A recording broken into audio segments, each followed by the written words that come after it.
Welcome to Big TV. Corona ఈ పేరు చెబితే ప్రపంచం గడగడలాడిపోతుంది. కానీ ఇలాంటి సమయంలోనే CCMB centre for cellular molecular biology సంస్థ ప్రజలకు చాలా చేరువైంది. తన పరీక్షలు కావచ్చు, లేకపోతే ప్రయోగాలు కావచ్చు. మనతో CCMB AAC CEO doctor Madhusudan Rao మనతో ఉన్నారు. మధుసూదన్ గారు నమస్తే. నమస్కారం. అంటే కరోనాకు ముందు, కరోనా తర్వాత మనం ప్రపంచాన్ని ఇప్పుడు మాట్లాడుకుంటున్నాం. అలాగే సిసిఎంబిని కూడా. సిసిఎంబి అనే సంస్థ అంతకుముందు చాలామందికి తెలిసిన, సామాన్య జనానికి అంతగా దాంతో ఇది లేకుండా పోయింది. కరోనా సమయాన్ని ఒక్కసారి, అంటే అప్పుడు జరుగుతున్న పరీక్షలు కావచ్చు, లేకపోతే మీరు చేసిన ప్రయోగాలు కావచ్చు, ఒక్కసారి మీరు వెనక్కి వెళ్ళి దాన్ని ఊహించుకుంటే ఎలాంటి మీరు చెప్తారు? మనకి ఈ పాండమిక్ అనేది చాలా విపరీతమైన సిచ్యువేషను.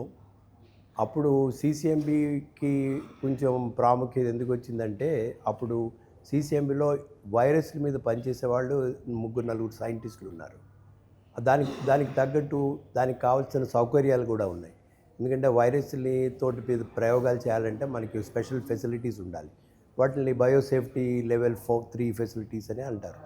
అవన్నీ ఉండడంతో ఈ కోవిడ్ రాగానే అటువంటి ఫెసిలిటీస్ అవసరం కాబట్టి వాటిని స్టడీ చేయడానికి సిసిఎంబి దగ్గరికి వచ్చారు. సిసిఎంబి అప్పుడు అదే టైంలో ఇటువంటి టెస్టింగ్, ఒక మనిషికి కోవిడ్ ఉందా లేదా చెప్పడానికి కావాల్సిన PCR టెస్టుల్లో చాలా అనుభవం ఉందన్నమాట. దాంతో టెస్టింగ్ కూడా మా దగ్గరికి వచ్చేది. మొదట్లో అసలు 20 ఎండింగ్లోనూ 21 బిగినింగ్లోనూ మా దగ్గరికి అన్ని శాంపిల్స్ వచ్చేవి. తెలంగాణ రాష్ట్రంలో అయిన కలెక్ట్ చేసిన శాంపిల్స్ అన్నీ.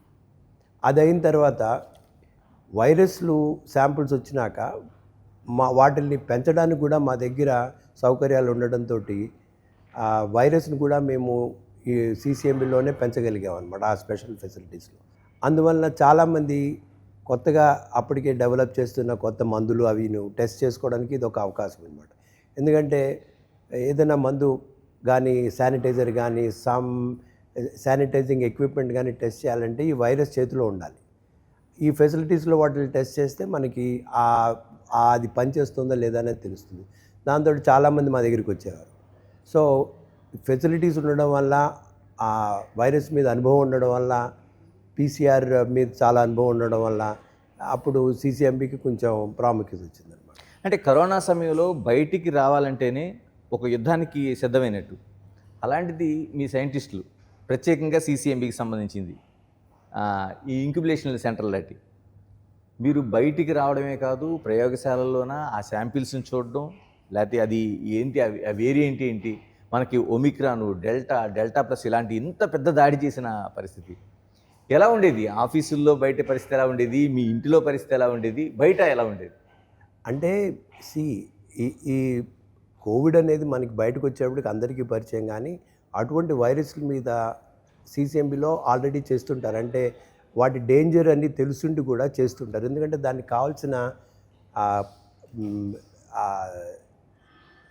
ఏవి జాగ్రత్తలు తీసుకోవాలి అనేదంతా కూడా మాకు తెలుసు. అంటే మొత్తము ఒక ఫుల్ సూట్ వేసుకోవడము, లేకపోతే రిస్ట్రిక్టెడ్ ఎంట్రీ అండ్ వెంటిలేషన్ అని కానీ, వాటర్ ట్రీట్మెంట్లని కానీ, అవన్నీ కూడా చాలా పక్కాగా మాకు తెలుసు. కోవిడ్ లాంటి వైరస్లు చాలా ఉన్నాయి. మేము ఆల్రెడీ అటువంటి వాటి మీద సిసిఎంబి పనిచేస్తుంది కాబట్టి ఆ సౌకర్యాలు ఉన్నాయన్నమాట. అది ఎంత డేంజరస్ అంటే, గాల్లో వచ్చేది కాబట్టి ఎటువంటి ప్రికాషన్స్ తీసుకోవాలి, టచ్ వల్ల వచ్చేది కాబట్టి ఇలాంటివన్నీ మాకు బాగా తెలుసు. కాబట్టి అవన్నీ మేము ఫాలో అవుతాం. కాబట్టి దీనివల్ల అంత భయం లేదు. ఇవి చేస్తే అది మనకి రాదు అనే ధైర్యం అనమాట. ఆ ధైర్యంతో ఆఫీస్కి వచ్చేవాడు. అంటే చాలా వరకు కరోనా టైంలోన అంటే భయం అనే కంటే దాని అటాక్స్ కూడా అలాగే జరిగినాయి. చాలామంది ప్రాణాలు పోగొట్టుకున్నారు. అంటే ఎందుకంటే ఆ సివియారిటీ అలాగా వచ్చిందా? అంటే ఒక పాండమిక్గా మారడానికి గల కారణాలు ఏమేంటి? ఒకటి ముఖ్యమైన కారణం ఏంటంటే గాల్లో రావడం. అది చాలా మటుకు లైక్ ఎయిడ్స్ వైరస్ ఉందనుకోండి, అది గాల్లో రాదు. అది బాడీ ఫ్లూయిడ్స్తో ముద్దు పెట్టుకోవడాలు, ఇలాంటి వాటిల్లో రక్తం వల్ల వాటి వల్ల వస్తుంది. కానీ ఇది కోవిడ్ వైరస్ మాత్రం గాల్లోంచి వస్తుంది. ఇప్పుడు మీరు పక్కనే నిలబడితే నాకు వైరస్ ఉంటే మీరు అదే గాలి పీలిస్తే మీకు వచ్చేస్తుంది. అలా ఎస్పెషల్లీ మన మాల్స్లో కానీ, రైల్వే స్టేషన్స్లో కానీ, ఎయిర్పోర్ట్స్లో కానీ ఇలాంటి వాటిల్లో చాలా సులువు అనమాట. ఎందుకంటే మనుషులు చాలా పక్కనే తిరుగుతుంటారు, ఒకళ్ళు ఉండేటప్పటికి ఇంకోళ్ళకి వస్తుంది కాబట్టి ట్రాన్స్మిషన్ అనేది చాలా సివియర్గా చాలా క్విక్గా అయిపోతుంది అనమాట. గాల్లో వచ్చే వాటికి, మిగతా వాటికి టీబీ ఉందనుకోండి, అది గాల్లోంచి రాదు, అది కూడా గాల్లోంచి వస్తుంది. బట్ ఇలాంటివి అనమాట, టీబీ వైరస్లు లాంటివి, ఈ కోవిడ్ వైరస్ లాంటివి గాల్లోంచి వస్తాయి కాబట్టి వాటి వల్ల స్ప్రెడింగ్ అనేది చాలా క్విక్గా జరుగుతుంది అనమాట. మధుసూదన్ రావు గారు, ఇప్పుడు మళ్ళీ కరోనా అనే మాట వినిపిస్తుంది. మాట వినిపించడమే కాదు, థాయిలాండ్, తర్వాత చైనా, ఇలాంటి అనేక ప్రాంతాల్లో విస్తరిస్తుంది. అక్కడ వేల సంఖ్యలో ఉంటే మనకి ఇండియాలో దాదాపుగా 500 నుంచి 600 కేసులు ఉన్నట్టు ఇప్పటికే ప్రకటించింది. 2 డెత్స్ కూడా జరిగినాయి. ఎంత భయాన్ని మనం చూడాల్సిన అవసరం ఉంది, ఎంత అప్రమత్తంగా ఉండాలి? ఒకటి, మనకి 2023 ఆ టైంలో నేర్పిన పాఠాలన్నీ ఇప్పుడు మనకి మళ్ళీ మనం అందరం గుర్తు తెచ్చుకోవాల్సిన అవసరం ఎలానే ఉంది. ఎందుకంటే ఇది ఇప్పటికే ఇప్పుడు ఈ హాంకాంగ్, సింగపూర్లో ఉన్న వైరస్ అది మనకి 2023లోనే తెలుసు. ఓకే, 2023లోనే గుర్తుపట్టారు దీన్ని, JN1ని. సో అప్పటికే మనకి చాలా ఇన్ఫర్మేషన్, దానివల్ల అది మరీ సీవియర్ డిసీజ్ కానివ్వదు. ఎందుకంటే మనకి ఫస్ట్ వచ్చిన వైరస్కి డెల్టాకి భయపడ్డారు చాలామంది. ఇది డెల్టా అంత భయంకరమైనది కాదు అని తెలుసు, కానీ మనం తీసుకోవాల్సిన జాగ్రత్తలు మనం తీసుకోవాల్సి ఉంటుంది. స్ప్రెడింగ్ అనేది అవుతుంది అందరిలోనూ. ఇప్పుడు మన చేతిలో వ్యాక్సిన్ అని కానీ, మందులని కానీ, హాస్పిటల్ సిస్టమ్స్ అన్నీ రెడీగా ఉన్నాయి కాబట్టి ఇప్పుడు మీరు చెప్తున్న 500-600 నెంబరు అసలు మన 20లో ఆలోచిస్తే అది అసలు నథింగ్. అప్పుడు మన 21-22లో కొన్ని లక్షల మందిని ట్రీట్ చేసాం కోవిడ్ పేషెంట్ని. అంటే మనకి ఇన్ఫ్రాస్ట్రక్చరు, మెడికల్ సపోర్ట్ అన్నీ ఉన్నాయి, అదన్నీ ఎస్టాబ్లిష్ చేసుకున్నాం. ఇప్పుడు మీరు చెప్తున్న 500-600 నెంబరు ఇలాంటివి చాలా ఈజీగా హ్యాండిల్ చేయొచ్చు. బట్ మనం తీసుకోవాల్సిన ప్రికాషన్స్ అందరం తీసుకోవాలి, ఎందుకంటే ఇది స్ప్రెడ్ అవ్వకూడదు. It should not become pandemic లాగా మళ్ళీ అవ్వకుండా ఉండడానికి జాగ్రత్తలు తీసుకోవాల్సిన అవసరం ఎంతైనా ఉంది. అంటే ఫస్ట్ ఈ కరోనా అనే పేరు విన్న తర్వాత H1N1 కింద స్టార్ట్ అయింది. తర్వాత ఒమిక్రాన్, డెల్టా ప్లస్, ఇలా వస్తున్న కొద్ది ఆ సివియారిటీ, ఆ మ్యుటేషన్స్ పెరుగుతున్నాయన్నారు, ఆందోళన చెందారు. ఇప్పుడు JN1 పట్ల ఎలాంటి అప్రమత్తత మనకు అవసరం? ఎందుకంటే అందులో మ్యుటేషన్స్ ఏ విధంగా ఉన్నాయి, ఇప్పటికి ఏమైనా ఒక ఐడియాకి వచ్చారండి? అవన్నీ ఎన్ని ఉన్నాయో కూడా తెలుసు అందరికీ. అంటే ఇక్కడ అన్నీ ఏంటంటే అందులో ఈ వైరస్ మీద ఒక ప్రోటీన్ ఉంటుంది, స్పైక్ ప్రోటీన్ అని. యూజువల్గా స్పైక్ ప్రోటీన్లోనే మ్యూటేషన్స్ అన్నీ వస్తుంటాయి. ఈ JN1లో ఉన్న మ్యూటేషన్లు అన్నీ ఏమున్నాయో అందరికీ తెలుసు.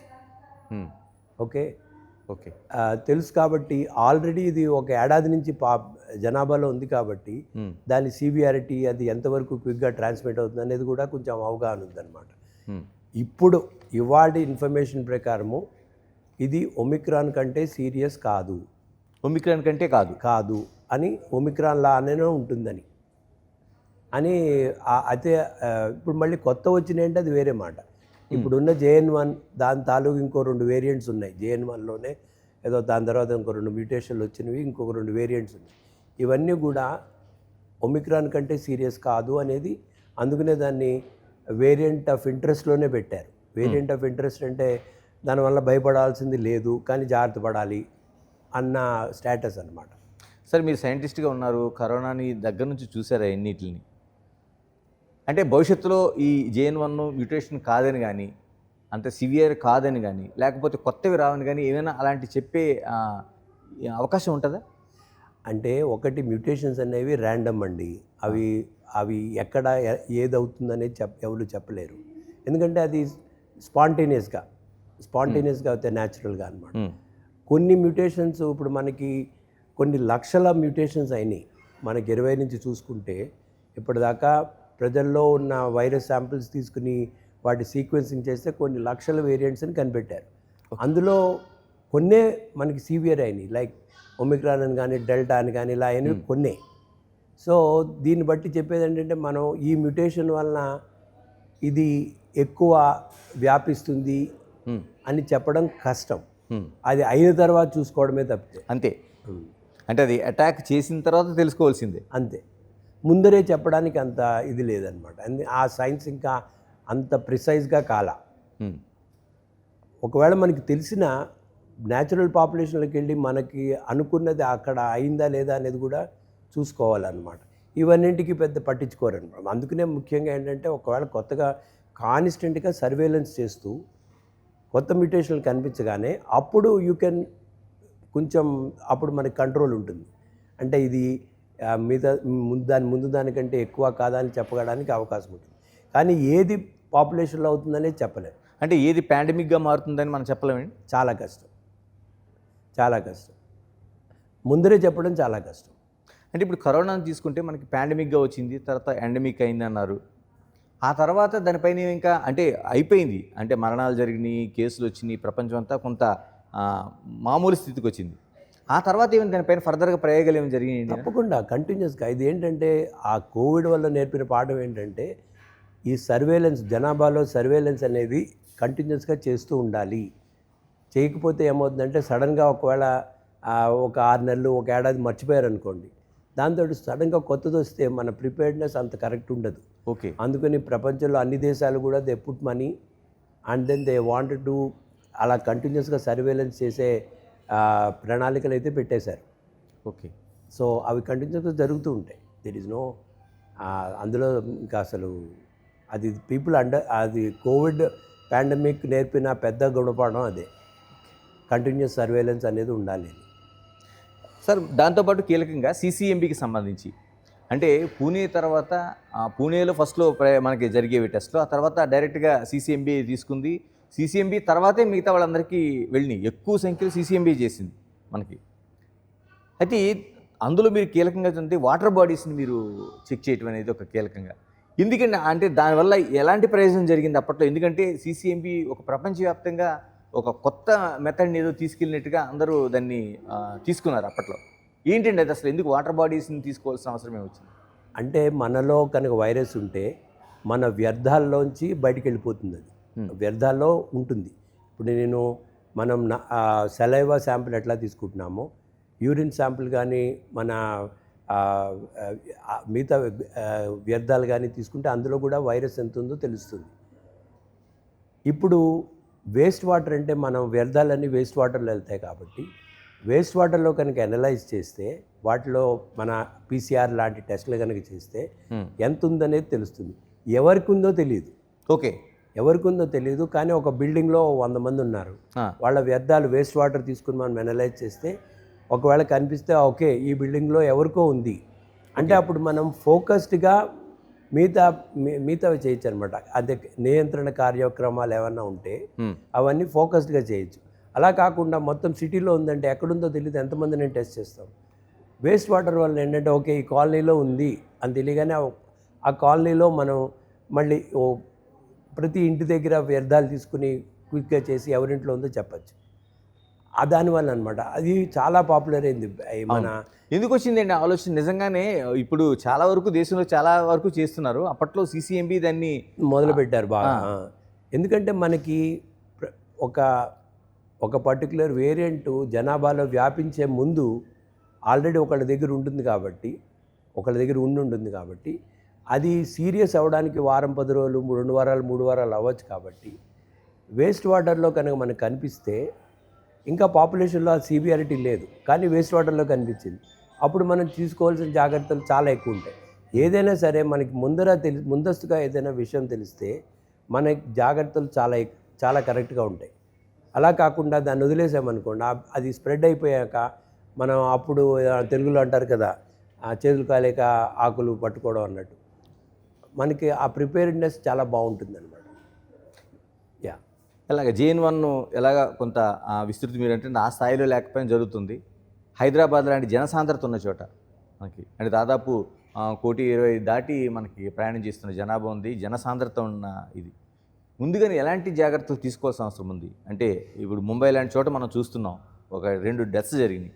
ఇక్కడ ఎలాంటిది అంటే ముందుగానే తీసుకోవాల్సిన అవసరం అంటే ఇప్పుడు ఇది for all practical purposes it is like the 2021లో వచ్చిన వైరస్ లాంటి వైరసే కాబట్టి అదే వైరస్ కాబట్టి ఓకే అప్పుడు మనం ఎటువంటి జాగ్రత్తలు ప్రభుత్వం చెప్పిందో అవే జాగ్రత్తలు ఇప్పుడు కూడా మనం తీసుకోవాల్సిన అవసరం ఉంటుంది.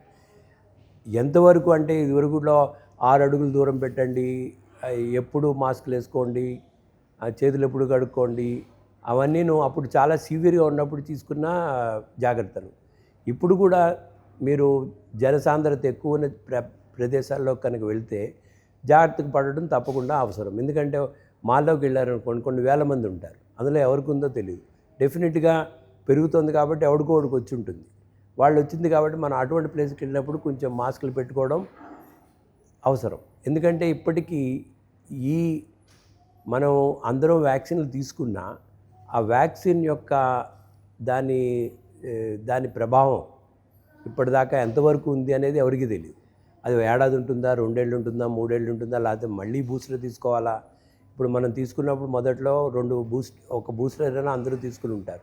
కొంతమంది 2 బూస్టర్లు తీసుకున్నారు. అది ఎంతవరకు మనకి ప్రొటెక్షన్ ఇస్తుందనేది తెలియదు. ఇప్పుడు కొత్తగా ఈ సింగపూర్లో, హాంకాంగ్లో వచ్చింది కూడా వాళ్ళందరూ వ్యాక్సిన్ తీసుకున్న వాళ్ళే. కానీ వాళ్ళలో వచ్చిందంటే వాళ్ళు తీసుకున్న వ్యాక్సిన్ ప్రభావం తగ్గిపోయిందనే అనుకోవాలి. అంటే మనం ఆ బూస్టర్స్ తీసుకున్నాం అండి, వ్యాక్సిన్ తీసుకున్నాం, బూస్టర్స్ 1, 2 కూడా తీసుకున్న వాళ్ళు ఉన్నారు. ఎందుకని అంటే ఎంతకాలం పనిచేస్తుందని ఏమైనా ఒక స్పెసిఫిక్గా దానికి సంబంధించిన ఏమైనా డేటా ఉందండి? కొన్ని చోట్ల ఉంది, కానీ అన్ని చోట్ల లేదు. కొన్ని చోట్ల అంటే ఏదో కొంచెం డెవలప్డ్ కంట్రీస్లో కొన్ని చోట్ల ఇటువంటివి ఫాలో అప్ సర్వేలెన్స్ అంటారు కదా. ఇప్పుడు వ్యాక్సిన్ ఇచ్చాక ఫేజ్ 4 ట్రయల్స్ అంటారు. నార్మల్గా ఫార్మసీ కంపెనీ వ్యాక్సిన్లు పెట్టిందంటే ఫేజ్ 3 తర్వాత జనాల్లోకి వదులుతారు. ఫేజ్ 4లో ఎంతవరకు పోస్ట్ తర్వాత డేటా ఎట్లా ఉందనేది కలెక్ట్ చేస్తారు. అటువంటప్పుడు కొన్ని తెలుస్తాయి, కానీ అందరూ అది చేయలేరు. చాలా ఖర్చుతో కూర్చుని ఉన్న పని అన్నమాట. అందుకని మళ్ళీ ఒకవేళ వైరస్ వస్తోందంటే మనం తీసుకున్న వ్యాక్సిన్ ప్రభావం తగ్గిపోయిందని అర్థం. ఓకే, వసుంధర గారు, నాకు బాగా గుర్తు, హైదరాబాద్లో ఫస్ట్ కేసు మహేంద్ర హిల్స్లో ఉన్న తేజ అని ఒక అబ్బాయి ట్రావెల్లో హిస్టరీలో ఆయనకు వచ్చింది. ఆయన గాంధీ హాస్పిటల్లో పెట్టారు. దాదాపుగా ఆ ఇంటి దగ్గర నుంచి 3 కిలోమీటర్ల పరిధిలో ఒక బారికేడ్స్ కట్టారు, పోలీస్ ప్రొటెక్షను, అసలు అటువైపు వెళ్ళడానికి వీల్లేదు. గాంధీ హాస్పిటల్ పరిసరాల నుంచి కూడా ఇటువంటి వాహనాలు వెళ్ళడానికి వీల్లేని ఒక పెద్ద, నిజంగా ఏమనాలో దానికి ఒక కర్ఫ్యూ అనాలో లేకపోతే యుద్ధం అనాలో తెలియదు, అలాంటి వాతావరణం. నిజంగా ఆ రోజుల్లో అంత అవసరం అంటారా దాన్ని? లేకపోతే ఇప్పుడు మీరు ఆ ప్రాక్టికల్గా చూస్తున్నప్పుడు ఏమనిపిస్తుంది మీకు? అప్పుడు ఆ టైంలో ఏం చేయాలో తెలియక కొంచెం ఎక్కువ జాగ్రత్తలు చాలా తీసుకున్నాం. అప్పుడు రోడ్ల మీద కూడా ఈ బ్లీచింగ్ పౌడర్ వేసేవారు, అవన్నీ అది మీనింగ్లెస్. అవి దానివల్ల దానికి దీనికి అసలు సంబంధమే లేదు. ఎందుకంటే వైరస్ వచ్చేది గాల్లోంచి వస్తుంది. మీరు నేల మీద బ్లీచింగ్ పౌడర్ వేసి దాన్ని ఇది చేయడం వల్ల పెద్ద ఉపయోగం ఏం లేదు. కానీ అప్పుడు వైరస్ గురించి ఏం తెలియదు కదా. తెలియనప్పుడు ఏది మన చేతిలో ఉన్న జాగ్రత్తలన్నీ తీసేసుకుంటాం అంతే తప్పితే. బట్ మనకి మీరు 21, 22, 22కి వచ్చేటప్పటికి ఇటువంటివన్నీ తగ్గిపోయినాయి. అప్పుడు ఎవరికైనా ఇన్ఫెక్షన్ వచ్చిందంటే వాడిని ఐసోలేట్ చేస్తారు, లేకపోతే ఏ హాస్పిటల్కో పంపిస్తారు. బట్ 21లో ఏంటంటే మనకి తెలియదు కాబట్టి మనము చాలా ఎక్కువ జాగ్రత్తలు తీసుకున్నాం. బట్ పరిచయాలు వచ్చాక దాన్ని మందులు కూడా తగ్గించేసాము. మొదట్లో అయితే రెమ్డెసివిర్ తీసుకోవాలన్నారు, అది కూడా తగ్గిపోయింది. ఇలాంటివన్నీ అన్నమాట. క్లోరోక్విన్ అన్నారు, రెమ్డెసివిర్ అన్నారు. బట్ తర్వాత వాటి మీద నమ్మకం తగ్గిపోయింది. అంటే స్టెరాయిడ్స్ లాంటివి కూడా ఇచ్చారు. అవన్నీ కూడా తెలియకనే, అంటే మనకి ఆ వైరస్ దానివల్ల ఆ డిసీజ్ బయాలజీ అంటారు కదా, అది తెలియక మనకి తెలిసిన దాంతో ఏదో చూసామన్నమాట, ఏదో పనిచేస్తుందా పనిచేయదా అని.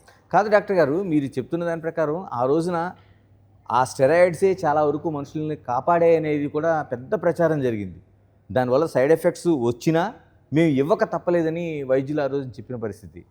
అప్పుడైతే అలా అనుకునేవారు. బట్ అది ఇప్పుడు స్టాండర్డ్ ట్రీట్మెంట్ కాదు కదా.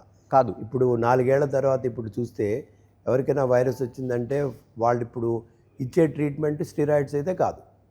దేల్ డూ అప్పుడు అయితే కొన్ని మన ఫ్లావీ కోవిర్ అని ఇలాంటివి ఉన్నాయి, కొన్ని అవే ఇస్తారు ఫస్ట్, లేకపోతే యాంటీబాడీస్ ఇస్తారు. ఇప్పటిదాకా ఎవరు కూడా ఆ మొదట్లో 21 ఆ టైంలో వాడిన మందులు ఇప్పుడు ఎవరు కూడా ప్రిస్క్రైబ్ చేయటంలా. ఓకే, మధుసూదన్ రావు గారు, ఇంకో కీలకమైనది ఏంటంటే మామూలు రోడ్డు పక్కన దొరికే మాస్కులు, శానిటైజర్లు, ఆవిరి పట్టడం, ఇంట్లో ధూపాలు వేయటం, ఇలా చాలా వరకు కొనసాగినాయి. అంటే మీరు అంటున్న బ్లీచింగ్ అనేది పనిచేయలేదు, వీటి వల్ల ఏదైనా ప్రయోజనం జరిగిందండి ఆ రోజున? మాస్కులు మాత్రం చాలా ఇంపార్టెంట్ అండి. ఆ మాస్క్ మనం వేసుకున్నది ఎంతవరకు నిజంగా మనకి ప్రొటెక్షన్ ఇస్తుందనేది వేరే మాట. ఎందుకంటే మాస్కుల్లో కూడా అందరికీ తెలుసు రకరకాలు ఉంటాయి. ఎందుకంటే వైరస్ అనేది చాలా చిన్నది, అన్ని నానోమీటర్ సైజులో అంటారు. ఆ నానోమీటర్ సైజులో ఫిల్టర్ మనం వేసుకున్న మాస్క్ అది కూడా ఫిల్టర్ చేయాలి. ఫిల్టర్ చేయకపోతే దాని ఉపయోగం లేదు. N95 మాస్కులు అవన్నీ ఏంటంటే 95% దాకా ఆ సైజు వైరస్లు లోపలికి రానివ్వు, 5% రానిస్తాయి. బట్ మీరు వేసుకునే రోడ్ పక్కన దొరికే బ్లూ మాస్కులు అవన్నీ మీకు 100 ప్యాకెట్ కొంటే 100 రూపాయలు అనేవి, వాటి వల్ల ప్రొటెక్షన్ చాలా తక్కువ. ఎందుకంటే అది వైరస్ని ఆపవు, కానీ బ్రీదింగ్ని ఆపుతాయి. ఇప్పుడు మనము ఒక దగ్గితే, మన పక్క వాళ్ళు దగ్గితే మన మొహం మీద దాకా గాలి వస్తుంది, కరెక్టే. ఆ గాలిని ఆపుతాయి అంతే తప్పితే వైరస్ని ఆపలేవు. సో గాలిలోనే వైరస్ ఉంటుంది కాబట్టి దానివల్ల కొంచెం మనకి వచ్చే అవకాశం తక్కువ. అంతే తప్పితే అవి కంప్లీట్ ప్రొటెక్షన్ చేస్తాయి అనుకోవడం మాత్రం కరెక్ట్ కాదు. అంటే కరోనా వలన చాలామంది పిట్టలు రాలిపోయినట్టు రాలిపోయారు. అంటే హాస్పిటల్కి వెళ్ళిన తర్వాత కూడా ట్రీట్మెంట్ తీసుకుంటూ కూడా చచ్చిపోయారు. అంటే నిజంగా అంత అటాక్ చేసిందా? చాలామంది అప్పట్లో కామెంట్ చేసినట్టు భయం కూడా కొంత చంపింది అంటారా? అన్నీ ఉంటాయండి, కానీ ఇందులో ఏంటంటే ఏ మందు తీసుకోవాలో తెలియనప్పుడు దాన్ని వదిలేసామంటే మనం యాక్చువల్గా చాలామందికి తెలియని విషయం ఏంటంటే కోవిడ్ వైరస్ వల్ల మనం యాక్చువల్గా చచ్చిపోయిన వాళ్ళని చూస్తే చచ్చిపోయిన వాళ్ళ కారణం వైరస్ కంటే మన బాడీ ఓవర్ రియాక్ట్ అవుతుందన్నమాట. దాన్ని ఏమంటారంటే సైటోకైన్ స్టార్మ్ అంటారు. ఓకే. మన బాడీలోకి వైరస్ రాగానే బాడీ రియాక్ట్ అయ్యి చాలా ప్రొటెక్టివ్ మెజర్స్ తీసుకుంటుంది. దాంతో ఎక్కువ కంట్రోల్ లేక ఎక్కువైపోయినాయి. అప్పుడు అవి టిష్యూలు కూడా డ్యామేజ్ చేసేస్తాయి, ఎస్పెషల్లీ లంగ్ టిష్యూ. ఈ సైటోకైన్ స్టార్మ్ వలన చాలామంది అది మెయిన్ కారణం, చనిపోవడానికి కారణం. కానీ దానికి మొదలు ఏంటంటే వైరస్ లంగ్లోకి వెళ్ళేటప్పటికి దానిని కంట్రోల్ చేయడానికి బాడీ రియాక్ట్ అవుతుంది. లైక్ మన యాంటీబాడీస్ అన్నాము, అలాగే సైటోకైన్స్ అనేవి కూడా ఇటువంటి పద్ధతినే మనకి ప్రొటెక్షన్ కోసమే అవి ఉన్నాయి. కానీ అవి కంట్రోల్ తప్పిపోయి అవతల పక్క వైరస్ లోడ్ ఎక్కువ ఉండేటప్పటికి ఇది కూడా ఎక్కువైపోయింది అనమాట. దానివల్ల టిష్యూ డ్యామేజ్ జరిగి జనాలు చచ్చిపోతారనమాట. ఎందుకంటే లంగ్ డ్యామేజ్ అయ్యేటప్పటికి మిగతా ఇప్పుడు వెంటిలేటర్లకి వాటికి వెళ్ళాల్సి వస్తుంది. అందువల్ల ఏంటంటే ముఖ్యంగా పెద్దవాళ్ళకి ఈ ఎలాగైనా వయసుతో పాటు మన ఇమ్యూన్ సిస్టమ్ కొంచెం ఎలాగైనా బలహీన పడుతుంది కాబట్టి అటువంటి వాళ్ళకి కనుక వైరస్ వస్తే ఈ యంగ్ పీపుల్కి వచ్చినట్టు అది రియాక్ట్ అవ్వలేమన్నమాట. దాంతో వాళ్ళకి డెఫినెట్గా అందులో డయాబెటీస్లు, హార్ట్ ప్రాబ్లమ్స్, వేరే మెడికేషన్స్ ఉన్న వాళ్ళు కూడా ఇవన్నీ కూడా కలిసి వచ్చేటప్పటికి పెద్దవాళ్ళు ఎక్కువ మంది చనిపోతారు దీనివల్ల. అదే మీరు పాపులేషన్ 35-40 బిలో అంటే మీకు అంత చావు ఉన్నట్టు మనకి తెలియదు. అంటే మధుసూదనరావు గారు, మీకు గుర్తుండి ఉంటుంది, నా కలీగ్ ఇలాగే బయటకు వచ్చిన తర్వాత ఫోటో వీడియో జర్నలిస్టు శ్రీనివాస్ ఆకస్మికంగా 40 బిలో లోపలే ఉండేటోడు. ఒక్కసారిగా షూట్కి వెళ్ళి వచ్చిన తర్వాత ఆయన చనిపోయాడు. దాదాపు ఒక వారం రోజులు బాధపడి చనిపోయాడు. మేమైతే బయటకు కోలుకొని వచ్చాం. అంటే ఒక్కొక్కరి మీద ఒక్కోలా అటాక్ చేసిందంటారా, లేకపోతే అది ఏంటి, ఆ సిస్టమ్ ఏంటిది? అంటే కొన్ని ఎట్లా ఉంటాయంటే మనం అందరం కూడా వయసుతో పాటు కొన్ని మన శరీరంలో మార్పులు ఉంటాయి. అవి చాలా మటుకు మనకి తెలియదు. ఒకసారి ఏదో టెస్ట్కి వెళ్ళాక అప్పుడు కొన్ని బయటపడుతుంటాయి. ఇప్పుడు ఏంటంటే కొంతమందికి ఆల్రెడీ కొన్ని ప్రాబ్లమ్స్ ఉండుండొచ్చు, అది వాళ్ళకి కూడా తెలియదు, మనకి తెలియదు. లైక్ ఏదో బ్లాక్ ఉండొచ్చు, లేకపోతే డెవలపింగ్ బ్లాక్ ఉండొచ్చు, లేకపోతే లంగ్లో ప్రాబ్లం ఉండొచ్చు, లేకపోతే కిడ్నీలో ప్రాబ్లం ఉండొచ్చు. అవన్నీ పెద్ద సీరియస్గా కాకపోవచ్చు. అవి మామూలుగా ఆ వయసులో అలా అది దానివల్ల ప్రభావం పెద్ద ఉండదు. కానీ వేరే దానికి తోడు ఒక వైరస్ అటాక్ వచ్చిందనుకోండి, అప్పుడు ఇవి రెండు కలిసి ఒక మనిషి మీద కొంచెం సివియారిటీ రావచ్చు అనమాట. అలా అని అందరికీ అది అవుతుందంటే చెప్పలేము. ఇవన్నీ ఒక మనిషికి అయిందంటే అది వెరీ స్పెసిఫిక్ కేసు లాగానే చూసుకోవాలి. సిఓ గారు, ఇంకోటి ఏంటంటే అప్పట్లో మీరు ఈ శాంపిల్స్ కావచ్చు, లేకపోతే పరీక్షలు కావచ్చు, ఇవన్నీ చేయడంతో పాటు కరోనా వైరస్ను లైవ్గా మీరు ఆ CCMBలో ఉంచారనేది ఒక పెద్ద చర్చ, ఒక భయం వ్యక్తమైంది. అంటే నిజంగా ఉంచారండి ఆ రోజుల్లో? ఎందుకు ఉంచాల్సి వచ్చింది? ఉంచడం కాదండి, పెంచేవాళ్ళం కూడా పెంచారు. కరోనా వైరస్ని పెంచింది CCMB. ఎందుకనండి? బికాజ్ అది మనం దాని మీద ప్రయోగాలు చేయకపోతే దాని గురించి ఎలా తెలుస్తుంది మనకి? ఇప్పుడు ఫర్ ఎగ్జాంపుల్ పూణే ఇన్స్టిట్యూట్ వాళ్ళకి ఈ వైరస్ రాగానే భారత్ బయోటెక్ వాళ్ళు కొనుక్కున్నారు. అది వాళ్ళకి ఇవ్వకపోతే వాళ్ళు వ్యాక్సిన్ డెవలప్ చేసేవాళ్ళు కాదు. ఓకే. మా దగ్గరికి వచ్చేప్పటికి మేము కూడా మా దగ్గర ఈ వైరస్ని పెంచి, బికాజ్ మాకు ఎటువంటి జాగ్రత్తలు తీసుకోవాలో చాలా తెలుసు. ఆ BSL-3 ఫెసిలిటీ అంటే చాలా హై లెవెల్ ఫెసిలిటీ అనమాట. వాటిల్లో అసలు మనుషులు ఎవరు కూడా కాంటాక్ట్లో ఉండరు. అందులోంచి బయటకు ఒక వాటర్ రాదు, మెటీరియల్ రాదు బయటికి. చాలా వెల్ ప్రొటెక్టెడ్. అప్పుడు భయం అనేది ఉండదు, ఎందుకంటే రోజు పెంచేసేది అది. సో దానివల్ల మా దగ్గర వైరస్ పెరగడం వల్ల చాలామంది మా దగ్గరికి వచ్చి వాళ్ళ దగ్గర ఉన్న మందులు టెస్ట్ చేయమనేవారు. ఎందుకంటే ఆ కాలంలో మనకి మందులు లేకపోవడంతో మందులు టెస్ట్ చేయడం అనేది చాలా ఇంపార్టెంట్. అప్పుడు DRDO వాళ్ళు, ఈ సతీష్ రెడ్డి అప్పుడు ఉండేవారు, ఆయన కూడా వాళ్ళ తాలూకు కెమికల్స్ కూడా మేము టెస్ట్ చేసాం. సో ఇవన్నీ కూడా ఏంటంటే మన దగ్గర వైరస్ లేకపోతే, దాన్ని స్టడీ చేయలేకపోతే దాని మీద మందులు కనిపెట్టలేము. అది వైరస్ ఉండడము పెంచడము చాలా ముఖ్యం అన్నమాట. అంటే మీరు కరోనాతో చాలా వరకు మీ శాస్త్రవేత్తలు ప్రత్యేకంగా CCMB ఒక సహజీవనం చేశారు. దాంతో మిమ్మల్ని ఎవరిని అటాక్ చేయలేదండి? అందరికీ వచ్చింది. ఎందుకంటే ఇది వచ్చినా కూడా దాని సిమ్టమ్స్ అనేవి ఉంటాయి కదా, అవన్నీ చాలా చాలా తక్కువ. ఇప్పుడు మీరు నిజంగా చూస్తే ఒక యంగ్ పర్సన్కి కోవిడ్ వైరస్ వచ్చిందంటే చాలా మైల్డ్, అది కూడా 10 రోజుల్లో వెళ్ళిపోతుంది. ఇన్ఫెక్షన్ వచ్చిన 5-6 రోజులకి దాని కొంచెం ఫీవర్లు, బాడీ ఏక్స్ వస్తాయి.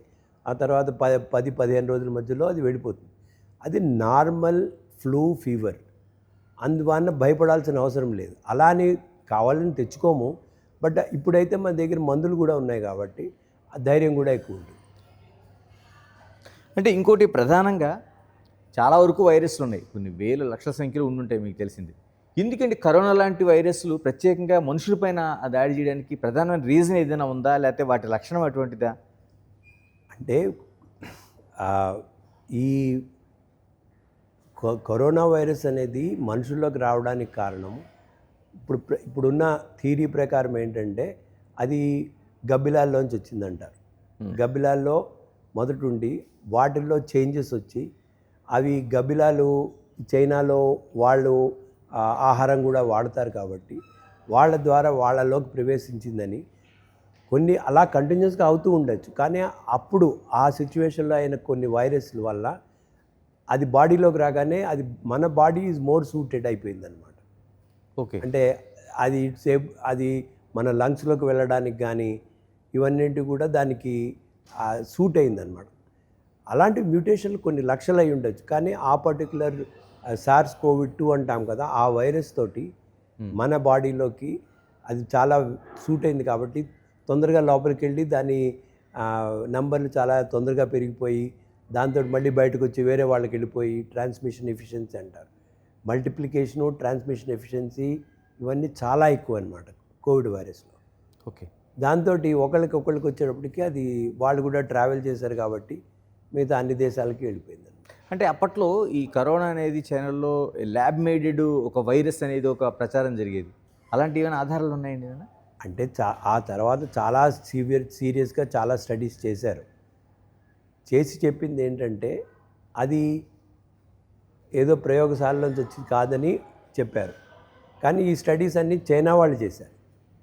మీరు చైనా వాళ్ళు చేశారు కాబట్టి అది ఎంతవరకు నిజమని అనొచ్చు. ఓకే. కానీ మిగతా వాళ్ళకి అన్ని శాంపిల్స్ ఇవ్వకపోతే మిగతా వాళ్ళు కూడా చెప్పలేరు. ఓకే. కానీ జనరల్గా కొన్ని లక్షల వేరియంట్స్ ఉన్నాయి కాబట్టి మనుషుల్లోకి వచ్చిన వైరస్ ల్యాబ్లో చేయలేము అనే విషయం అయితే అందరికీ తెలుసు. వాళ్ళు అంత కాంప్లికేటెడ్గా చేశారా అంటే ఎవరు చెప్పలేరు. బట్ ల్యాబ్లో చేయడం అనేది చాలా చాలా చాలా కష్టం. తర్వాత CEO గారు, అంటే టోటల్గా కరోనా వచ్చిన తర్వాత మనం కరోనా ఎదుర్కొని వెళ్ళిపోయిన తర్వాత మన బాడీలో ఇమ్యూనిటీ బాగా పెరిగింది అనేది ఒక చాలా వరకు అనాలిసిస్ చేశారు. నిజంగా పెరిగిందా, ఏ స్థాయిలో ఉందనేది ఏమైనా మనకి ఏమైనా ఒక అలాంటి గణాంకాలు ఏమైనా ఉన్నాయి ఇప్పుడు?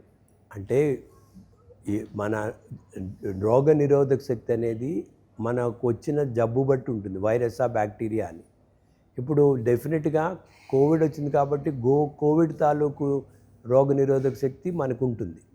అలాని ఈ రోగనిరోధక శక్తి మిగతా వైరస్ ఏదైనా కొత్తది వస్తే దాని మీద ఉండదు. సో రోగనిరోధక శక్తి అనేది ఒక స్పెసిఫిక్ మన మీదకి వచ్చే ప్యాథోజన్ దాన్ని బట్టి ఉంటుందన్నమాట. అలాని మనకి పెరిగింది కాబట్టి పెరిగింది ఏమిటి, కోవిడ్ వైరస్ మీద రోగనిరోధక శక్తే కానీ ఇంకొక వైరస్ మీద రోగనిరోధక శక్తి కాదు. ఓకే. ఇప్పుడు మీరు ఏదో జికా వైరస్ అనండి, వేరే వైరస్లు ఉన్నాయి కదా. అవును. ఈ కోవిడ్ మీద మనకు వచ్చిన ప్రొటెక్షను జికా వైరస్ మీద పనిచేయదు, డెంగీ వైరస్ మీద పనిచేయదు. అవన్నీ వేరే. మీకు డెంగీ వైరస్ కానీ జికా వైరస్ మీద కావాలంటే మనకి ఇన్ఫెక్షన్ వస్తేనే అప్పుడు దాని మీద మనకి ప్రొటెక్షన్ వస్తుంది. అంతే తప్పితే దానికి ట్రాన్స్లేట్ అవ్వదు అనమాట. ఓకే. అలా అంటే ఇప్పుడు మన బాడీలో ఇమ్యూనిటీ ఈ స్థాయిలో పెరిగింది అనేది ఇంకేమైనా అటువంటి ఏమైనా పరీక్షలు జరుగుతున్నాయండి ఏమైనా, లేకపోతే చాలా ఖర్చుతో కూడుకున్నది అదేమైనా? ఖర్చుతో కూడుకున్నది ఎనీవే. బట్ ఇప్పుడు మనలో ఇమ్యూనిటీ పెరిగింది అనడానికి చాలా సింపుల్గా టెస్ట్ చేయొచ్చు. ఓకే. ఎందుకంటే మనకి ఇప్పుడు గవర్నమెంట్ కూడా చేసినప్పుడు యాంటీజెన్ టెస్టింగ్ అనేవారు. అవును. అన్ని హాస్పిటల్స్లో చేశారు. అటువంటి టెస్ట్తో మనకి ఎంతవరకు యాంటీబాడీస్ ఉన్నాయనేది చెప్పచ్చు. అది అది అది వీలవుతుంది అనమాట. కానీ అది ఎంత లెవెలు అని చెప్పడానికి కొంచెం డీటెయిల్గా టెస్టులు చేయాలి. ఉందా లేదా అని చెప్పడానికి అవకాశాలు ఉన్నాయి, కానీ ఎంత ఉందని చెప్పడానికి కొంచెం ఖర్చు పెట్టి వేరే టెస్టులు కూడా చేయాల్సి వస్తుంది. వసుధండ్ర గారు, చివరిగా చెప్పండి, నిజంగా అంటే మనకి JN1 లాంటిది చిన్నగా కేసులు నమోదవుతున్నా అది ఇంకా పాండమిక్గా మారే అవకాశాలు ఏమీ కనిపించట్లేదు. నిజంగా అలాంటి కష్టకాలం ఏదైనా వస్తే CCMB ఎంత సంసిద్ధత ఉంది, ఎంత దాన్ని ఎదుర్కోవడానికి కానీ, లేకపోతే అప్పట్లాగా పరీక్షలు చేయడానికి కానీ, ఆ స్టాఫ్ కానీ, ఎక్విప్మెంట్ కానీ సిద్ధంగా ఉందంటారు? అన్నీ ఉన్నాయి. ఎందుకంటే ముఖ్యంగా కావాల్సింది ఏంటంటే టెస్టులు చేయడం, టెస్టుల్లో క్వాలిటీ టెస్టులు చేయడం. ఎందుకంటే అందులో కూడా చాలా మటుకు ఫాల్స్ పాజిటివ్స్, ఫాల్స్ నెగిటివ్స్ ఇలాంటివి రాకుండా హై క్వాలిటీ టెస్టులు చేయడానికి CCMB లాంటి ప్లేసెస్లో చాలా సులువు. ఇప్పుడు ఎవరైనా టెస్ట్ చేస్తామని ఏదో కొత్తగా కిట్ సబ్మిట్ చేశారనుకోండి, దాన్ని ఎవడో ముందర చెప్పాలి కదా అది కరెక్టా కాదా అని. అది యాక్చువల్గా పనిచేస్తుందా, 95% పనిచేస్తుందా, 75% పనిచేస్తుందా అనేది చెప్పగలగాలి. అటువంటి వాటికి అన్నింటికీ మేము డైరెక్ట్గా వైరస్ని కంట్రోల్ చేయలేకపోయినా దాని టెస్టింగ్ అని కానీ దాని మీద వేరే చేయాలన్నా ఈ వేస్ట్ వాటర్ మేనేజ్మెంట్ అని, ఎపిడమాలజీ అని కానీ ఇటువంటి వాటికి అన్నింటికీ మేము చేయగలం. అలానే CCMBలో హాస్పిటల్ తాలూకు ఒక ఆసుపత్రి తాలూకు వాటిల్లో మాకు పెద్ద పరిచయం ఉండదు. బెడ్లని కానీ, మందుల మీదని కానీ, లేకపోతే ఈ వెంటిలేటర్లు ఇటువంటి వాటి మీద మాకు అనుభవం కూడా లేదు. వైరస్ మీద టెస్ట్ చేయడానికి ఎట్లా డిటెక్ట్ చేయాలి, ఎట్లా ప్రివెంట్ చేయొచ్చు, ఇలాంటి వాటి మీద మాకు మంచి. రెండోది పరీక్షలు కూడా వస్తున్న శాంపిల్స్ని ఆ స్థాయిలో చేయడం, ఎందుకంటే అంతకుముందు పూణే తప్ప మనకి ఇంకో మార్గం లేదు. ఇప్పుడైతే చాలా వచ్చినాయిలేండి, అది మొదట్లో అది. ఇప్పుడైతే చాలా చాలా ఉన్నాయి. సో ఇప్పుడంతా మనం పూణే మీద ఆధారపడాల్సిన అవసరం అంత లేదు. ఇంకొకటి, మనం జీనోమ్ సీక్వెన్స్ లాంటి టెస్టులు లాంటి చేసాం, దానికి ఎందుకు చేయాల్సి వచ్చిందండి అవి కొన్ని? అది ఒక్క విషయం వల్లే మనకి ఎంత మారుతోందనేది తెలుస్తుంది. మొదట్లో చెప్పినట్టు వైరస్లో ఎప్పుడు మార్పులు జరుగుతూనే ఉంటాయి. అవును. కొన్ని మార్పులు వల్ల ఆ వైరస్ గ్రోత్ మీద ప్రభావం ఉంటుంది, కొన్నిటి మీద ఉండదు. కొన్ని మ్యూటేషన్స్ మీద ప్రభావం ఉండదు. ఇవి కాన్స్టెంట్గా మానిటర్ చేస్తూ ఉండాలి. ఇప్పుడు కొన్ని లక్షలు చేస్తే అందులో ఓకే, ఇప్పుడు JN1 బయటపడింది 23లో, సడన్గా దాని నెంబర్ ఎక్కువైంది పాపులేషన్లో. అప్పుడు దాని మ్యూటేషన్లు చూస్తే మనకి తెలుస్తుంది, ఓకే ఈ కారణాల వల్ల అది కొంచెం సివియర్ అవుతోంది అని. అందుకని ఎప్పుడు కూడా కంటిన్యూస్గా చేస్తూ ఉండాలి. CCMB లాంటి సంస్థల్లో దాని తాలూకు ఎక్విప్మెంట్ కూడా ఉన్నాయి. అంటే కొన్ని వందలు ఒకేసారి చేయాల్సి వచ్చినప్పుడు కొంచెం హై త్రూపుట్ ఎక్విప్మెంట్లు అన్నీ కూడా మా దగ్గర ఉన్నాయి. థ్యాంక్ యూ వెరీ మచ్ వసుధండ్ర గారు. ఇది అంటే టోటల్గా కరోనా అనేది ఇప్పుడు చాలా వరకు కొన్ని దేశాల్లో మనకి కనబడుతుంది. భారతదేశంలో కొన్ని వందల కేసులు నమోదవుతున్నాయి, డెత్స్ అయితే చాలా స్వల్పంగానే ఉన్నాయి. కానీ భవిష్యత్తులో వస్తే అంటే ఏదైతే కరోనా మ్యుటేషన్స్ ఉన్నాయో ఎప్పటికప్పుడు శాస్త్రవేత్తలు దాన్ని ఫాలో అవుతున్నారు. ఇప్పుడు JN1 కావచ్చు, తర్వాత ఇంకా ఎలాంటి రూపాంతరం ఉన్నా దాన్ని ఎప్పటికప్పుడు దాన్ని పరీక్షిస్తూనే ఉన్నారు. కాకపోతే అప్పటి రోజుల్లా కాకుండా ఆ సంసిద్ధత అనేది ఒకసారి అనుభవాన్ని చూసాం కాబట్టి ఈ రోజుల్లో అది వచ్చినా అటు CCMB లాంటి చోట పరీక్షలు కావచ్చు, లేకపోతే దాని మ్యూటేషన్స్ ఏ విధంగా తెలుసుకునే అవకాశం కావచ్చు, ఒకవేళ వస్తే ఆసుపత్రులు కావచ్చు, ఆక్సిజన్ కావచ్చు, మందులు కావచ్చు, వీటన్నిటికీ ఒక సంసిద్ధత అనేది ఉందనేది ఒక స్పష్టమవుతుంది. మరోవైపు ఏదేమైనా అది వైరస్, దాని ఒక్కసారి ఎంటర్ అయితే దాని పట్ల అప్రమత్తంగా ఉండాలి. ఆ రోజున ఏదైతే జాగ్రత్తలు తీసుకున్నామో అలాంటి జాగ్రత్తలు ఖచ్చితంగా తీసుకోవాల్సిన అవసరం ఉందనేది శాస్త్రవేత్తల అభిప్రాయం. Keep watching Big TV. This is Ganesh. For more videos like this, subscribe Big TV channel.